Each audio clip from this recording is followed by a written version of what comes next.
Hello tout le monde, nouvelle vidéo sur le congé paternité et le congé naissance.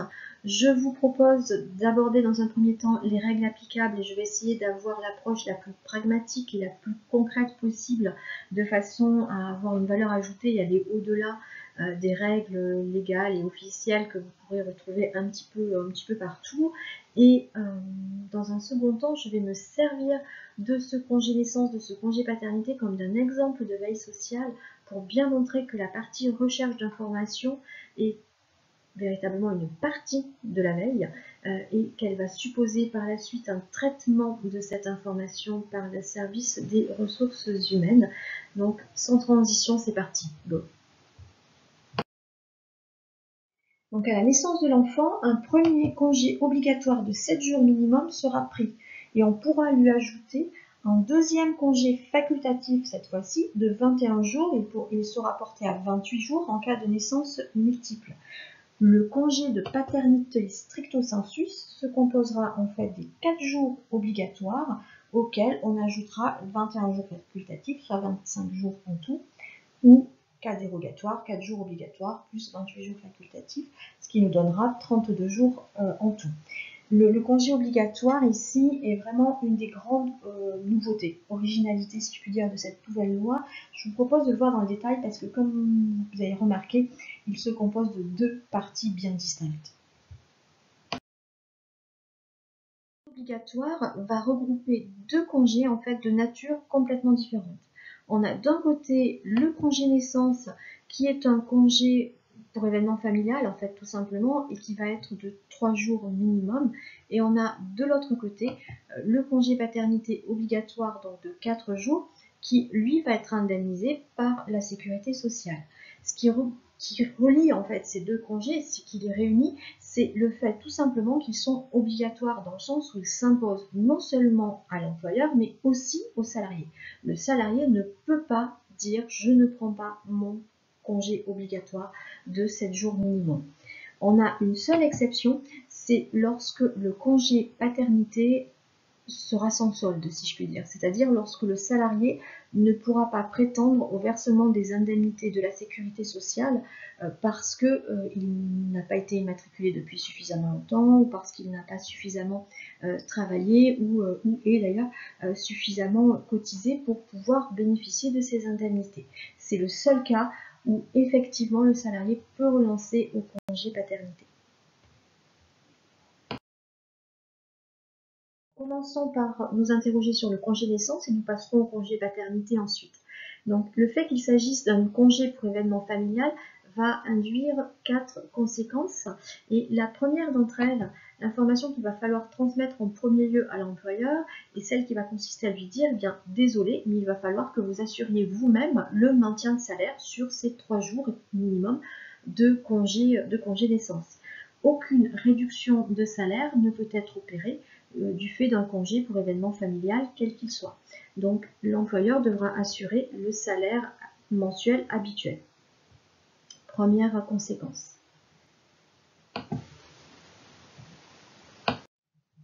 Donc, deuxième conséquence, les congés pour événements familiaux sont assimilés à du temps de travail effectif, notamment pour l'acquisition des congés payés et pour le décompte des heures supplémentaires. Je vous renvoie à la vidéo qui a été effectuée à ce propos.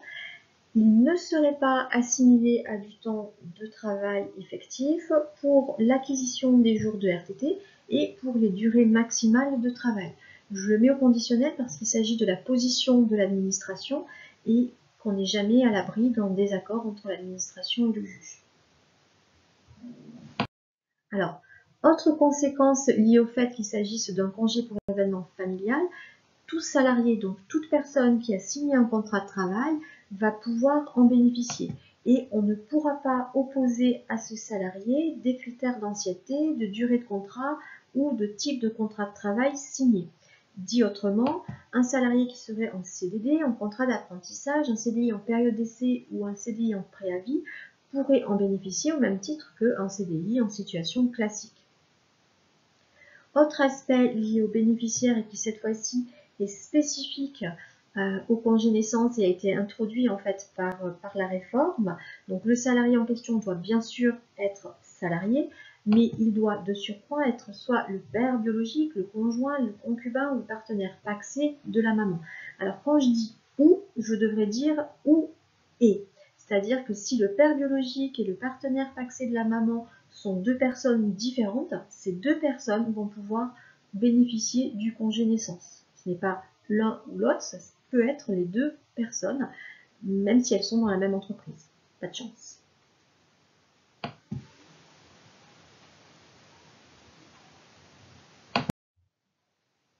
Alors, le fait que le congé naissance soit un congé pour événement familial va avoir aussi une incidence sur la durée du congé, puisque, comme vous le savez certainement, la loi prévoit des durées minimales pour chaque événement familial, à charge pour les conventions collectives de prévoir des durées qui seraient plus favorables pour le salarié.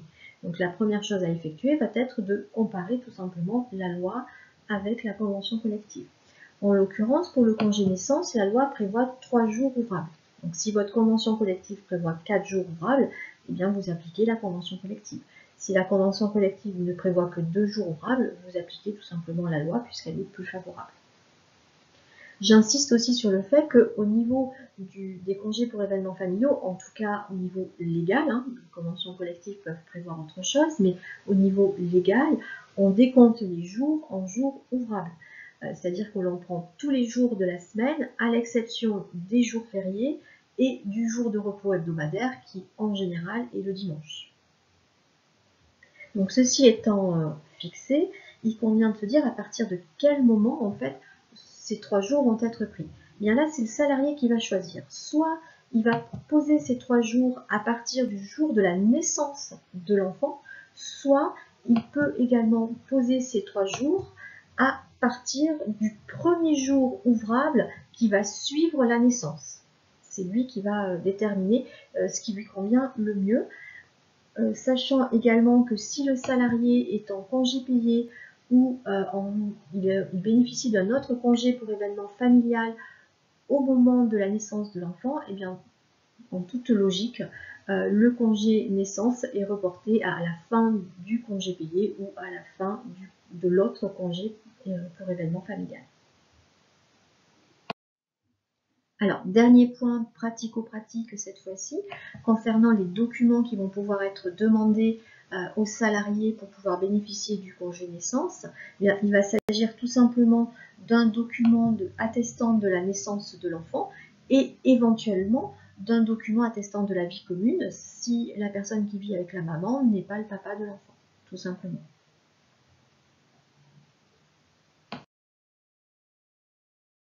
Au congé paternité.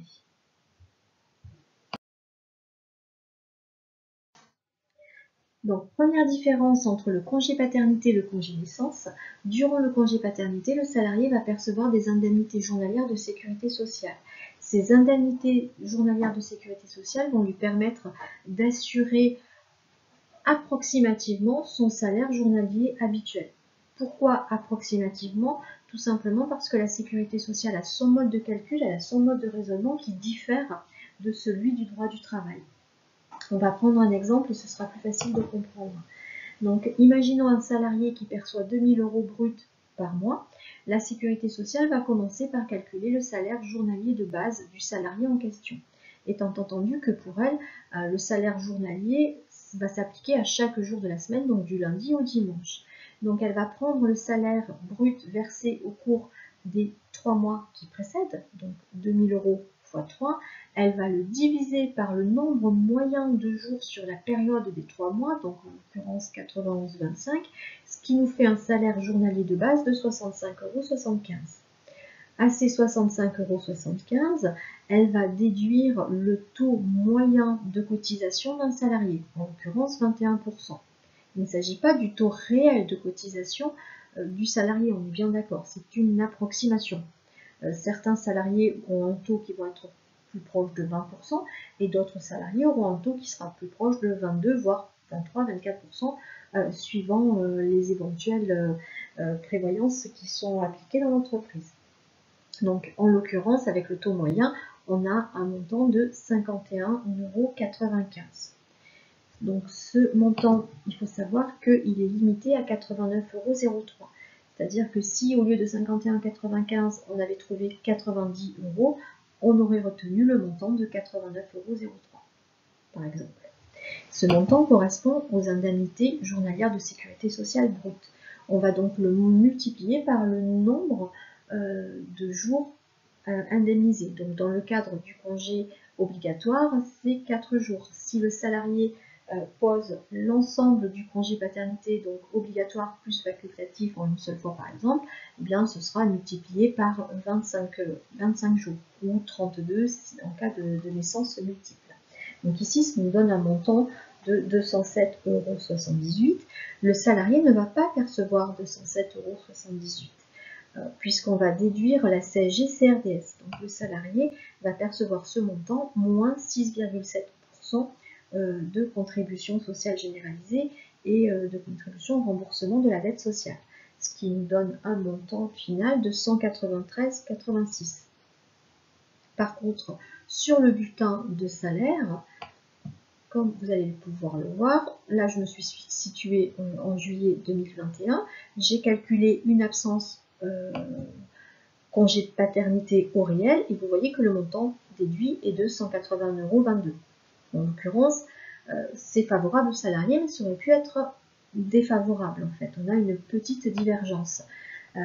Donc l'employeur n'a somme toute rien à verser, sauf si la convention collective prévoit un maintien de salaire brut ou un maintien de salaire net, auquel cas il faudra faire les calculs pour vérifier que le salarié a bien perçu le salaire brut habituel ou le salaire net habituel.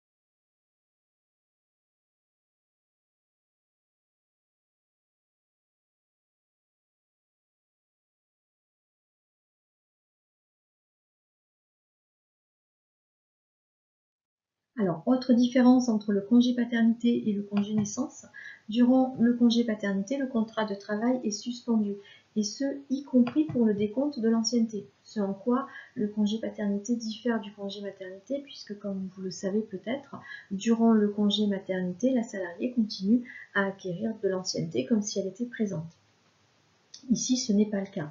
Par contre, il est vrai que le congé paternité va être assimilé à du temps de travail effectif pour l'acquisition des congés payés et également pour le droit à la formation. Donc, dit autrement, le salarié, enfin le compte personnel de formation, donc le CPF du salarié, sera alimenté normalement comme si le salarié avait été présent.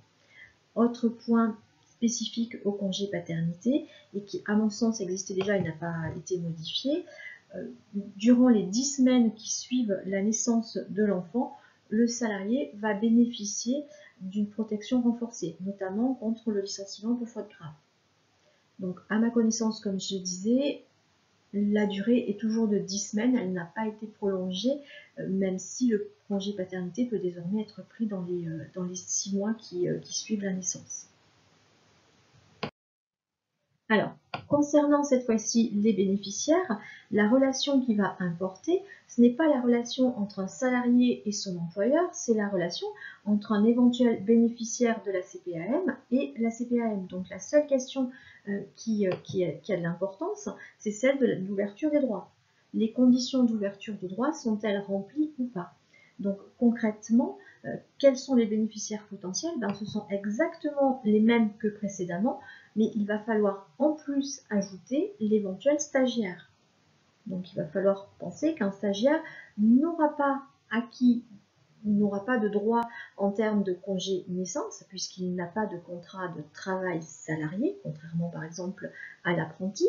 Par contre, le stagiaire peut bénéficier éventuellement d'un congé paternité.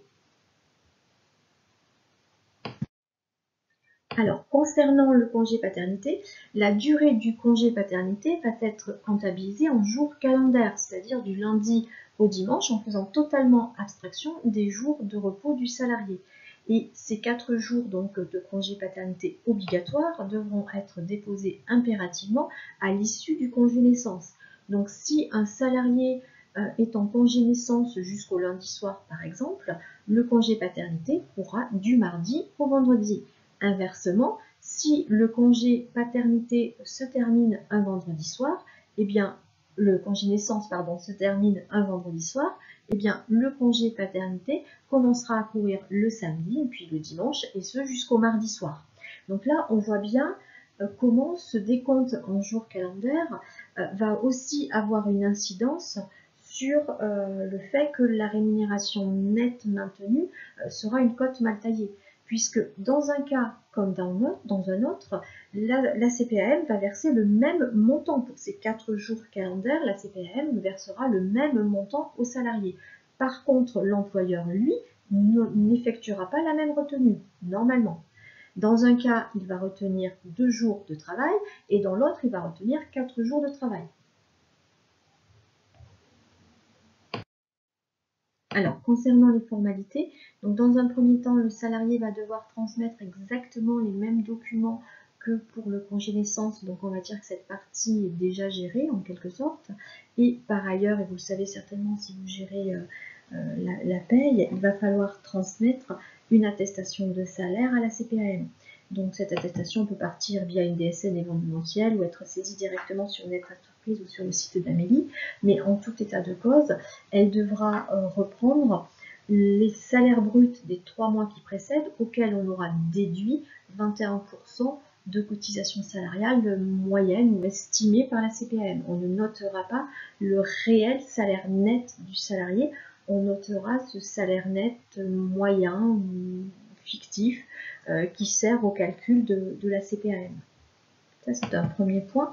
Et j'ai également de mon côté contacté la CPAM pour avoir des petites précisions concernant l'application pour ce congé paternité, et notamment sur la période facultative et quand il va y avoir un report. Alors, pour l'instant, ce que j'en sais, c'est que très rapidement, à cette attestation, on va nous ajouter un formulaire pour borner la période fractionnable. Donc ce qu'ils appellent la période fractionnable, c'est le congé facultatif. Mais j'ai pas plus de précision que ça, j'ai pas de réponse, j'avoue, à toutes mes questions à l'heure qu'il est.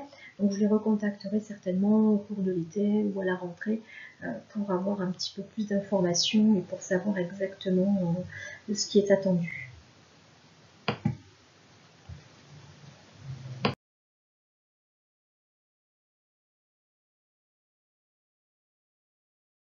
Le congé facultatif, par congé facultatif, j'entends évidemment le congé paternité facultatif.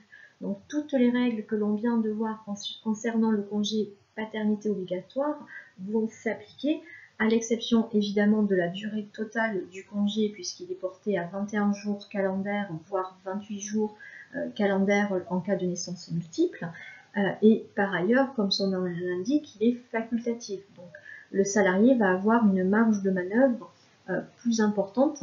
Il va pouvoir décider de prendre ou pas ce congé, de le prendre intégralement ou pas, et il va même pouvoir décider du moment où il va le déposer, où il va le prendre. J'insiste sur le fait que c'est le salarié qui effectue ce choix-là, ce n'est pas l'employeur.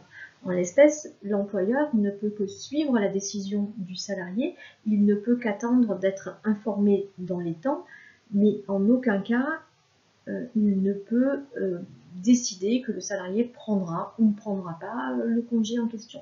Il n'a aucun pouvoir en la matière. Le congé facultatif va pouvoir être pris en un seul tenant, soit à l'issue du congé paternité obligatoire, soit un petit peu plus tard. Et s'il est pris un peu plus tard, on aura au moins 2 périodes de congé paternité, la première période obligatoire et plus tard la deuxième période avec le congé facultatif. Le congé facultatif peut aussi être pris en 2 fois avec une durée de 5 jours calendaires minimum pour le congé le plus court. Donc dans ce cas, on aura 3 périodes de congé, le congé obligatoire et les 2 fractions de congé facultatif. Le salarié a plusieurs options qui s'offrent à lui. Il peut prendre l'intégralité des 28 jours en suivant et en une seule fois. Il peut prendre le congé obligatoire puis le congé facultatif intégralement. Il peut prendre le congé obligatoire puis prendre un congé court de 5 jours minimum et un congé plus long. Il peut au contraire commencer par le congé plus long et finir par un congé court de 5 jours au minimum. Il peut répartir équitablement les 2 fractions du congé facultatif. Il n'est même pas tenu en fait de prendre les 21 jours. Donc plusieurs options peuvent être ainsi choisies en fonction du salarié, de ses souhaits et de ses besoins. En soi, que le salarié décide de prendre le congé facultatif en un seul tenant ou qu'il le prenne en 2 fractions, il devra le prendre dans un délai de 6 mois. Donc imaginons que l'enfant naisse le 19 juillet 2021, eh bien le congé paternité facultatif devra être pris au plus tard le 18 janvier 2022. Reste à savoir s'il devra commencer au plus tard le 18 janvier ou s'il devra se terminer au plus tard le 18 janvier. Dans une circulaire ancienne qui concernait l'ancien congé paternité, l'administration avait considéré que le congé devait débuter au plus tard à l'issue du délai. Donc on pourrait imaginer que la règle va être transposée et que donc la deuxième fraction, ou le congé paternité facultatif, devrait débuter au plus tard le 18 janvier. C'est une supposition, je ne sais pas si l'administration va conserver cette règle. Dans ce cas-là, ça signifierait que par exemple, un salarié pourrait très bien prendre le congé donc obligatoire, congé naissance plus congé paternité obligatoire du 19 juillet au 25 juillet, puis attendre le 18 janvier pour prendre l'intégralité de son congé facultatif, soit les 21 jours.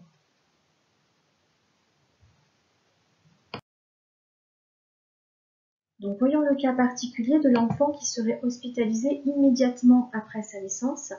Dans ce cas-là, durant la durée de l'hospitalisation, un congé supplémentaire pourra être accordé, mais il sera limité à 30 jours. Donc si l'enfant est hospitalisé 2 semaines, eh bien le congé supplémentaire sera de 2 semaines, mais si l'enfant est hospitalisé 2 mois, le congé supplémentaire ne sera que de 30 jours. Le salarié devra informer évidemment son employeur dans les plus brefs délais et par tout moyen, dans un tout premier temps, et il devra transmettre ultérieurement une attestation. Donc en général, il s'agit, tout justificatif, en général, il s'agit du bulletin d'hospitalisation. Et bien entendu, le délai pour prendre le congé paternité facultatif, donc le délai de 6 mois, va commencer à courir à partir du moment où l'enfant sortira de l'hôpital. Nouvelle procédure, comme on a vu, on a désormais une partie du congé qui est obligatoire et le congé dans sa durée globale va pouvoir être d'une durée supérieure à 1 mois. Donc il est assez logique de penser que l'employeur va avoir besoin de temps pour s'organiser. De fait, le législateur a prévu que le salarié devrait informer son employeur au moins 1 mois avant la naissance prévue de l'enfant. Le salarié va pouvoir informer son employeur par tout moyen. Aucune forme n'a été imposée, mais bien sûr, comme toujours, je ne saurais que trop conseiller un écrit contresigné par les parties. C'est toujours plus sécurisant pour tout le monde. Le contenu de cette information, le salarié va devoir transmettre à son employeur la durée des congés et les dates précises. Problème se pose. Le premier est un problème purement juridique. Imaginons que 1 mois avant la naissance de l'enfant, le salarié ne prévienne pas l'employeur de la naissance de cet enfant. Va-t-il pouvoir, dans ces conditions, bénéficier malgré tout du congé paternité ou devra-t-il y renoncer ou attendre un délai de 1 mois à partir du moment où il aura informé l'employeur? A priori, en toute honnêteté, a fortiori en ce qui concerne le congé obligatoire, j'aurais tendance à laisser le salarié le prendre, puisque la Cour de cassation avait estimé concernant un congé parental que l'employeur, ne pouvait pas s'autoriser à reporter ou à annuler un congé parental sous prétexte que la salariée n'avait pas rempli ses obligations, notamment en matière d'information. Donc c'est un risque que je ne prendrai pas.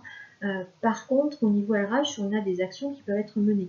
La première action, elle est préventive, elle va consister tout simplement à informer en fait les salariés sur cette nouvelle obligation et à leur donner une procédure à suivre pour informer soit le responsable, soit le service RH, soit l'employeur, peu importe, leur faciliter la tâche en fait pour transmettre l'information en question. Et la deuxième, c'est la carotte et le bâton, hein. Donc la deuxième, c'est pour les salariés qui n'auraient pas respecté cette obligation, dans la mesure où cette absence donc non prévue de fait pour l'employeur aurait des conséquences sur le fonctionnement de l'entreprise, l'employeur peut très bien envisager une sanction, ne serait-ce qu'une sanction symbolique, je pense par exemple à un avertissement. Deuxième problème, il s'agit cette fois-ci d'un problème naturel. Imaginons que le salarié a bien prévenu son employeur de la naissance prévisible de l'enfant et qu'il ait bien fixé les dates et durées des congés. Il y a de grandes chances pour que statistiquement l'enfant naisse avant ou après la date qui a été prévue. Dans ces cas-là, comment va-t-on procéder? Va-t-on accorder ou pas le congé au salarié aux dates indiquées? Donc, en cas de naissance avant terme, la solution a été donnée et dans ce cas-là, le congé pourra être avancé, le ou les congés pourront être avancés à la date de naissance de l'enfant. Là, visuellement, vous voyez uniquement le congé obligatoire, mais nous sommes bien d'accord que si le salarié avait posé les 3 jours naissance plus 4 jours paternité obligatoire et 21 jours de paternité non obligatoire en suivant, la solution serait la même. On aurait avancé l'ensemble des congés. Imaginons maintenant que l'enfant naisse après terme. Dans ces cas-là, la solution n'a pas été donnée, mais elle semble évidente si on raisonne par l'absurde. Il n'est pas logique que le salarié bénéficie d'un droit qu'il n'a pas encore acquis. Il ne pourra pas produire à la date qu'il avait indiqué un extrait d'acte de naissance. L'enfant n'est pas né, donc il n'est pas logique qu'il ait d'ores et déjà des droits. De fait, en toute logique, le congé ou les congés pourront être reportés. Ce qui veut dire que pour l'employeur, finalement, la date qui va être indiquée par le salarié sera une date approximative et qu'on aura une marge d'incertitude de plusieurs jours, voire plusieurs semaines sur la date réelle de départ en congé du salarié.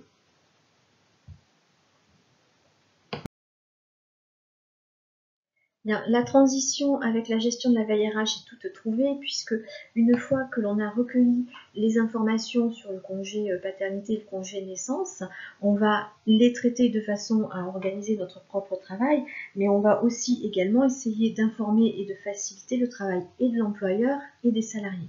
Donc en ce qui concerne l'employeur par exemple, de mon côté, j'ai mis plus particulièrement l'accent dans leur note d'information sur les dimensions organisationnelles et sur l'impact financier, puisque c'est ce qui va les intéresser en premier chef. Donc l'organisation, puisque comme on vient de voir, le congé paternité pourrait se révéler finalement plus complexe à gérer par exemple que le congé maternité, parce que les zones d'incertitude quant à la date de départ sont plus importantes, et parce que la durée à présent est telle qu'elle pourra peut-être être dans certains cas trop longue pour qu'on envisage d'y pallier en interne, mais d'un autre côté, elle est relativement courte et si vous avez eu l'occasion de gérer des recrutements pour des contrats courts, vous savez que c'est plus complexe que pour des contrats plus longs et plus difficile de trouver la bonne personne. Et puis concernant l'impact financier, je travaille avec des TPE, donc la trésorerie est toujours à surveiller plus, si je puis dire. Et là, en l'occurrence, on va forcément avoir un surcoût. Le surcoût lié au congé naissance, mais pas seulement. On va avoir un surcoût lié au fait que compagnie en interne, via des heures supplémentaires, qui seront donc majorés ou compagnies en externe via le recours à un CDD ou à de l'intérim. Dans un cas comme dans l'autre, on va avoir un surcoût brut, on va dire, la majoration des heures supplémentaires ou la prime de précarité, mais on aura potentiellement également une augmentation des charges patronales, puisque du fait de cette majoration du brut, la réduction des charges patronales sera diminuée. Dit autrement, les charges vont augmenter plus que proportionnellement. Donc, en ce qui me concerne, j'ai fait une petite simulation sur le salaire médian pour donner aux employeurs une petite idée du surcoût, et puis surtout pour leur rappeler qu'il pouvait être bien de nous prévenir à l'avance de façon à ce que je leur fasse une simulation au réel pour que ce soit plus simple pour eux, tout simplement. Concernant le salarié, j'ai donné les mêmes informations, simplement je n'ai pas mis l'accent sur les mêmes aspects. J'ai davantage mis l'accent sur tout ce qui est modalité, c'est-à-dire les informations notamment de l'employeur un mois avant et la fixation des durées de congés. Et j'ai également mis l'accent sur désormais leur liberté, mais aussi leur obligation de prendre ce congé et liberté qui leur est donnée quant aux dates et au choix de départ. Les salariés, je leur explique notamment qu'ils vont pouvoir optimiser, entre guillemets, leur congé paternité facultatif. J'insiste lourdement sur le fait que c'est de l'optimisation à la marge, on est très très très loin de l'optimisation fiscale, mais effectivement, en faisant en sorte qu'il y ait le plus possible ou le moins possible de samedi et de dimanche dans leur congé facultatif, ils vont pouvoir faire en sorte d'avoir le plus de jours de congé possible. C'est-à-dire, quand je dis de congé, c'est de jours où ils auraient dû travailler, mais où ils ne travailleront pas du fait du congé paternité, donc de jours à passer avec leur famille, mais avec potentiellement une perte de salaire qui, pour les petits salaires notamment, pourrait ne pas être négligeable, ou au contraire, ils vont pouvoir diminuer quelque part leur jour de repos réel, j'entends, mais en contrepartie, avoir un petit gain financier, ou en tout cas ils n'auront pas la perte à laquelle je fais référence. Donc j'ai pris deux exemples pour que ce soit plus parlant. Donc même salarié qui percevrait 2000 € bruts dans les deux cas. Premier cas, le salarié prend un congé facultatif, donc la semaine 31, donc du 26 juillet au 30 juillet, donc du lundi au vendredi. Deuxième cas, le salarié prend un même congé facultatif, donc semaine 31, mais cette fois-ci, il la porte jusqu'au dimanche, donc du 26 juillet au 1er août. Le salarié travaille habituellement du lundi au vendredi 7 heures par jour. Eh bien, dans le premier cas, je suis partie sur le principe que le taux de cotisation salariale était de 21%, exactement comme le taux moyen de la CPM. Dans le premier cas, avec une déduction pour absence au réel, eh bien, le salarié va perdre 66,50 €. Par contre, il va lui rester 16 jours de congé paternité facultatif à prendre, donc 2 semaines plus 2 jours. Dans le deuxième cas, le salarié va avoir un gain de 30,44 €, donc il va percevoir plus qu'il ne perçoit en travaillant. Par contre, il ne lui restera que 2 semaines de congé paternité, donc 14 jours. Et ils ont pris là sur la période en question, ils ont exactement le même nombre de jours de non travaillés, on va dire, donc du lundi au vendredi x 2, soit 10 jours pour lesquels ils auraient dû travailler, mais qui n'ont pas travaillé du fait du congé paternité. Ces sommes pourraient être majorées ou minorées en fonction du réel taux de cotisation. Si le taux de cotisation est inférieur à 21%, la perte sera plus importante et le gain sera moins important. Si le taux de cotisation salariale est supérieur à 21%, ce qui est le cas, je pense, le plus souvent, alors la perte sera moins importante et le gain sera plus important. Ce sera donc plus avantageux tout simplement pour le salarié. Évidemment, j'insiste aussi également sur le fait que le salarié qui ici est de perte de 66,50 €, Si la convention collective prévoit un maintien de salaire à 100%, alors c'est l'employeur qui devra compenser, on va dire, cette perte et faire en sorte que le salarié perçoive l'intégralité de son salaire.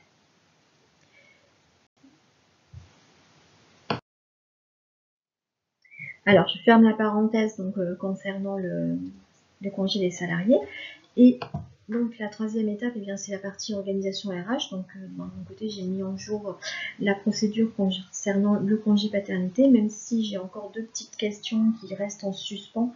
Et je pense que je reviendrai vers la CPAM au cours de l'été ou en septembre. Ils en sauront peut-être un petit peu plus pour que ce soit bien clair pour moi.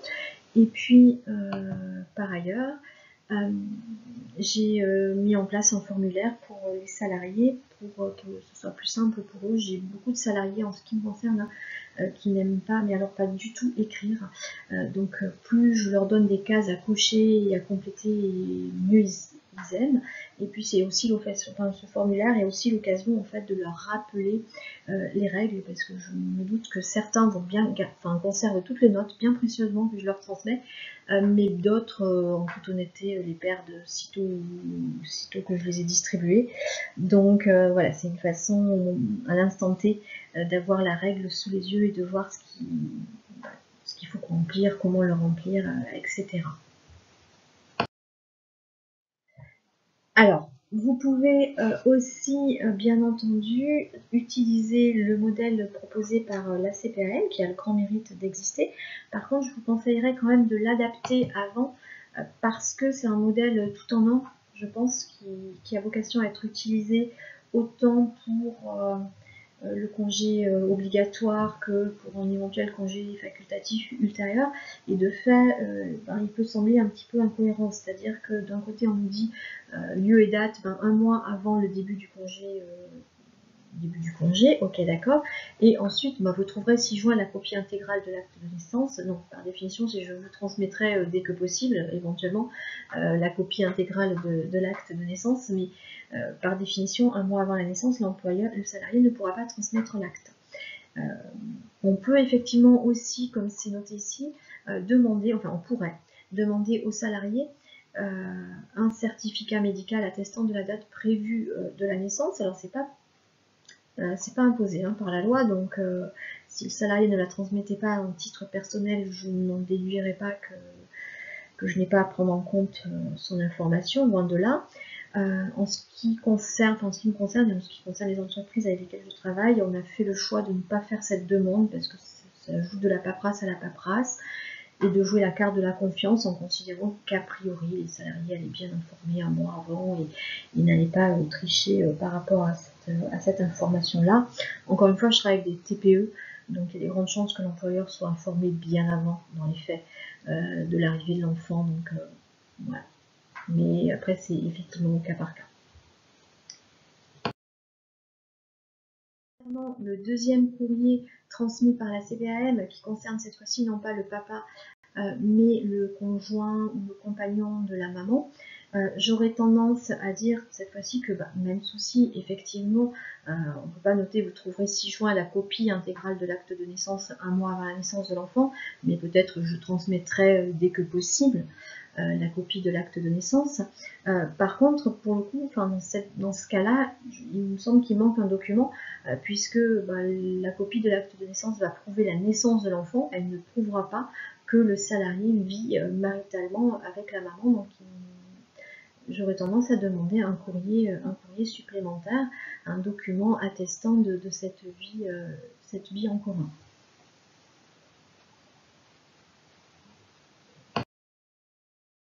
Et bien voilà, j'espère que cette vidéo vous a malgré tout intéressé, parce que je sais que la plupart d'entre vous, vous avez des attentes concernant la paye plus que le droit du travail ou la dimension RH, mais je ne suis pas une gestionnaire de paye pure et dure, je me pense vraiment comme une gestionnaire RH et paye, étant entendu que pour moi la paye fait clairement partie des fonctions de la ressources humaines, c'est la base des fonctions des ressources humaines, et j'avais vraiment à cœur d'essayer de faire toucher du doigt aux personnes qui seraient en formation cette partie de la veille juridique qui consiste non pas seulement à recueillir des informations, mais ensuite à les traiter pour soi, mais aussi et surtout pour les salariés, pour l'employeur, parce que c'est ce qui fait toute la richesse de ce métier, qui le rend si passionnant.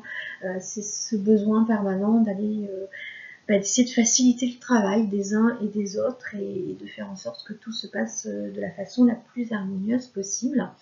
Donc je vois que, encore une fois, j'ai plus que doublé le temps que j'avais prévu initialement. Donc sans transition, je vous dis prochaine vidéo, la prochaine vidéo portera sur les cotisations. On va continuer la petite série et donc je vous dis à très vite, ciao ciao.